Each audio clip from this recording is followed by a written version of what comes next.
कांग्रेस और राहुल गांधी की एक ही पहचान, हिंदुओं के खिलाफ खोली है नफरत की दुकान। इन्हीं के गठबंधन ने पहले सनातन को समाप्त करने की बात की थी उदयनिधि स्टालिन ने। कांग्रेस का तो लंबा चरित्र रहा है प्रभु श्री राम के अस्तित्व को नकारने का। राहुल गांधी जी स्वयं कह रहे हैं कि वो शक्ति को लड़ना चाहते, शक्ति से लड़ना चाहते हैं, और लगातार कांग्रेस पार्टी हिंदू और सनातन को चोट पहुंचाने की और वोट बैंक की ताली लेने का एक प्रयास कर रही है। मोदी विरोध करते करते आज इंडी अलायंस किस प्रकार से हिंदू और सनातन और शक्ति विरोध में उतर आया है, इसका जवाब शक्ति की आराधना करने वाले करोड़ों भारतवासी देंगे। कांग्रेस और राहुल गांधी की एक ही पहचान, हिंदुओं के खिलाफ खोली है नफरत की दुकान, और इस नफरत की दुकान से रोज नया सामान निकल कर आता है।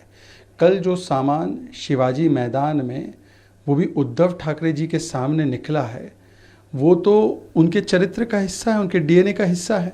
इन्हीं के गठबंधन ने पहले सनातन को समाप्त करने की बात की थी उदयनिधि स्टालिन ने। हिंदू धर्म को धोखा बोला था समाजवादी पार्टी ने।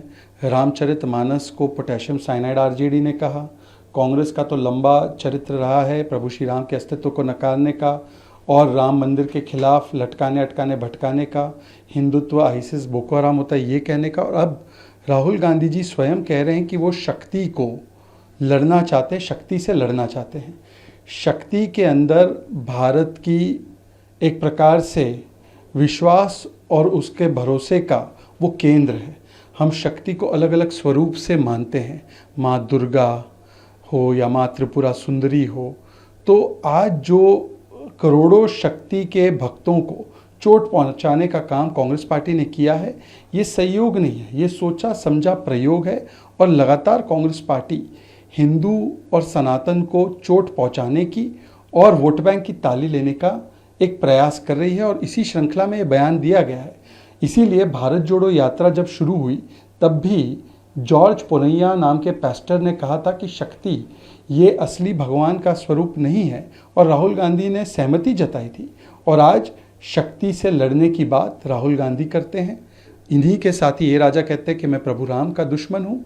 तो मोदी विरोध करते करते आज इंडी अलायंस किस प्रकार से हिंदू और सनातन और शक्ति विरोध में उतर आया है, इसका जवाब शक्ति की आराधना करने वाले करोड़ों भारतवासी देंगे।